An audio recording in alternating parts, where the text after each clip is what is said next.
বন্ধুরা, তোমরা সবাই কেমন আছো? আশা করি সবাই অনেক অনেক ভালো আছো, আর আমিও ভালো আছি। আর এখন হচ্ছে সকাল 1:30 বাজে। তো দেখো, বিছানার চাদর টাদর আজকে পাল্টালাম, এই যে। আর এই দেখো, এইগুলো সব কাচবো, এখন সব কাচতে হবে। এই যে সবই পাল্টালাম, এখন কাচতে হবে। তো এই ঘরটাও কিন্তু মোটামুটি গুছিয়েছি, এখনও টান টান করতে হবে সব কিছু। এই যে, আর ওই ঘরের আলনাটা কিন্তু এখানে নিয়ে এসছি। হ্যাঁ, এখানে নিয়ে এসছি। আর নিচে দেখো হারমোনিয়াম রয়েছে, তারপর ট্রলিটা রয়েছে। আর এই দেখো ছেলের ঘরটা এইভাবে একটু গুছিয়ে গাছিয়ে রাখলাম। আর এই সাইডে কিন্তু আরেকটা আনলাম।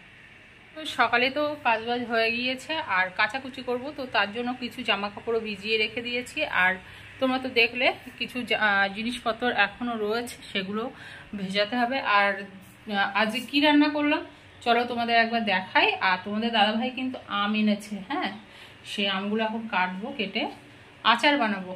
তো আমের আচার বানাবো, তো তার জন্য নিয়ে এসছে আম। তো চলো এখন আমগুলো কাটবো। তো তার আগে কি বলো তো, কি রান্না করলাম সকালবেলা একবার দেখাই তোমাদের। ভাত করেছি, আলু আর পটল ভাজা। আর এখানে করেছি ডাল, মুগ ডাল করেছি সবজি দিয়ে। আর এই দেখো তোমাদের দাদাভাই আম এনেছে, দেখেছো কতটা, দেখো কতটা আম এনেছে। কেমন রোদ্দুর, 8:30 বাজে, মানে প্রচুর রোদ্দুর। চলো দেখো, দেখেছো ঝলমল ঝলমল করছে পুরো।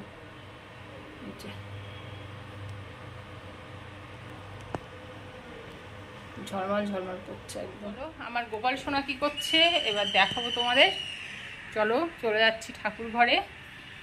এই যে গোপাল সোনা কিন্তু বসে আছে, এই দেখো, এই যে বসে আছে গোপাল সোনা, দেখেছো?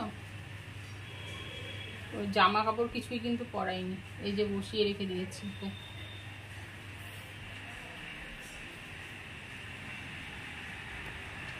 তো চলো বেশি কথা বলবো না, এখন তাহলে আমগুলো আগে কেটে নিই। 2 বালতি কাচাকুচি করলাম, চলো এখন হচ্ছে এগুলো মেলে আসি। চলে এসেছি বাড়ির ছাদে, আর এখন হচ্ছে 9:30 মতন বাজে। তো কাচাকুচি করে এই আসলাম উপরে, মানে জামাকাপড়গুলো এখন মেলবো। দেখো গাছগুলো কেমন একটা হয়ে গেছে, দেখেছো? দেখো রোদ্দুর ঝলমল ঝলমল করছে, মানে এত পরিমাণে রোদ্দুরের দিকে তাকানো যাচ্ছে না। আবার তার সঙ্গে একটু একটু মেঘলাও হচ্ছে, জানো তো। গাছে একটাও ফুল নেই।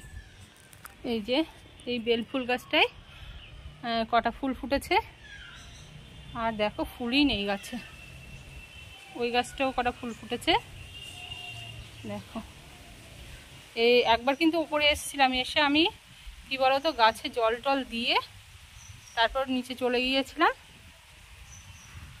এখন আবারও আসলাম উপরে, দেখো কি সুন্দর ঝিরিঝিরি হাওয়া হচ্ছে, দেখেছো? হাওয়া হচ্ছে, তার সঙ্গে রোদ্দুর। তো দেখো বন্ধুরা, বালতি তো নিয়ে চলে এসেছি, আর প্রচুর জামা কাপড় কিন্তু কাচাকুচি করে দিয়েছি আজকে। শুধু কিন্তু এই 2 বালতি দেখছো, এটাই কিন্তু শেষ না, আরও কিন্তু 1 গামলা জামা কাপড় রয়েছে। তো চলো এখন জামা কাপড়গুলো প্রথমে মেলে দিই। মেলে দেওয়ার পরে নিচে যাব, নিচে গিয়ে এখনও খাওয়া দাওয়া হয়নি, ভাত খেতে হবে। তো প্রচণ্ড পরিমাণে খিদেও লেগে গেছে, আর দেখেছো কেমন হাওয়া চলছে। জামা কাপড় কিন্তু সব মেলা হয়ে গেছে, এই যে সব মেলে দিলাম। দেখো কত জামা কাপড়, দেখেছো? সব মেলা হয়ে গেছে।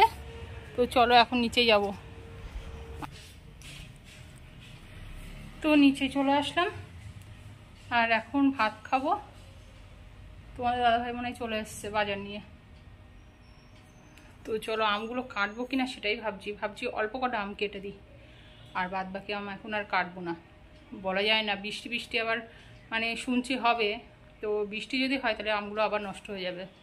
তো এখন সকালবেলা খেতে বসে পড়লাম, আর সকালে খাচ্ছি আমি গরম গরম ভাত, আর তার সাথে আলু ভাজা। আর গরম গরম ভাত আর আলু ভাজা কাদের কাদের ভালো লাগে অবশ্যই কিন্তু কমেন্টস করে বলো। আমার তো বেশ লাগে খেতে। কি বলো তো, আলু ভাজারও দরকার হয় না, পেঁয়াজ, তারপর কাঁচা লঙ্কা, তেল আর নুন দিয়েই কিন্তু খাওয়া হয়ে যায়।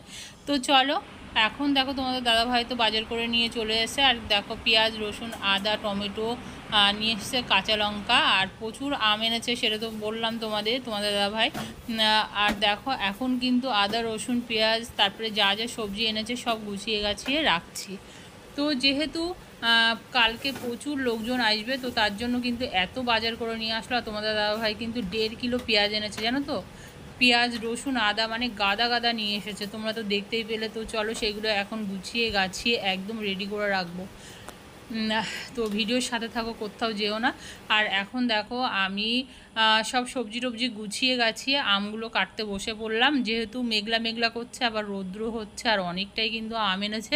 যদি কেটে যদি আমি আচারটা না বানিয়ে নিতে পারি, আর শুনছি বৃষ্টি হবে, তো তখন তো আর রোদ্রে দিতেও পারবো না, আচারও বানানো হবে না। তো চলো আজকেই ভেবেছি একদম মানে কেটে কুটে আচারটা বানিয়ে নেব। আর যা রোদ্দুর হচ্ছে, এক রোদ্দুরে কিন্তু আমটা শুকনো হয়ে যাবে। তো চলো বেশি বকবক না করে আমগুলো আগে প্রথমে কেটে নিই। আমগুলো কেটে নেওয়া হয়ে গিয়েছে, আর আম কাটার আগে কিন্তু আমগুলো আমি ভালো করে ধুয়ে নিয়েছিলাম আর জল ঝরিয়ে নিয়েছিলাম। আর এখন দিচ্ছি হলুদ গুঁড়ো পরিমাণ মতন, আর দিয়ে দেব তার সাথে নুন। নুন আর হলুদ দিয়ে কিন্তু আমটাকে ভালো করে আমি মাখিয়ে নেবো, আর আধা ঘন্টা 1 ঘন্টার জন্য কিন্তু এইভাবেই রেখে দেব। তো দেখো একটু ঝুড়িতে করে মাখিয়ে নিচ্ছি, তো ভালো একটা হচ্ছে না, তো তার জন্য কিন্তু গামলার মধ্যে নিয়ে নিয়েছি, আর এখন হাতের সাহায্যে ভালো করে আমগুলো মাখিয়ে নিলাম। আর বাসন তো হয়েছিল, সকালে খেয়েছি, সে বাসন আর মাজা হয়নি, তো এখন মেজে ঘষে নিচ্ছি। তো চলো বাসনগুলো মেজে কিন্তু এখন আমি ধুয়ে নিচ্ছি। আর একটা মশলাও তৈরি করে নিতে হবে আমের আচার যেহেতু বানাবো, তো তার জন্য দেখো নিয়ে নিয়েছি ধনে, জিরে, আর নিয়েছি গোলমরিচ। আর কড়াটা কিন্তু খুব ভালো করে গরম হয়ে গিয়েছে, আর এখন আমি ধনেটা দিয়ে দেব কড়ার মধ্যে। আর শুকনো করে কিন্তু একটু নাড়াচাড়া করে নিতে হবে, খেয়াল রাখতে হবে যাতে পুড়ে না যায় মশলাটা পুড়ে গেলে কিন্তু আমের আচারটা একদম ভালো লাগবে না খেতে।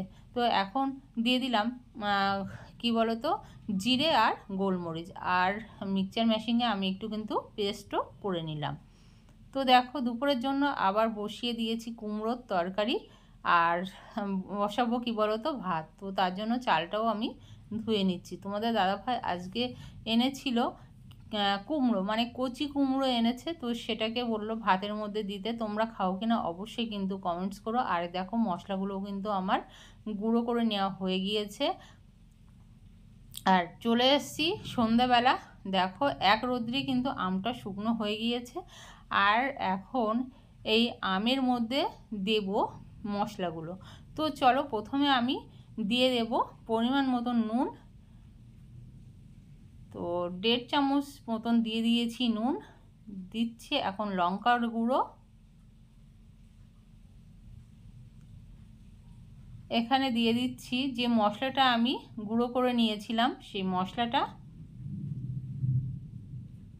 তো তোমরা এখানে কিন্তু অবশ্যই ভিনিগার দিও, তাহলে কিন্তু আমের আচারটা অনেক দিন পর্যন্ত ভালো থাকবে।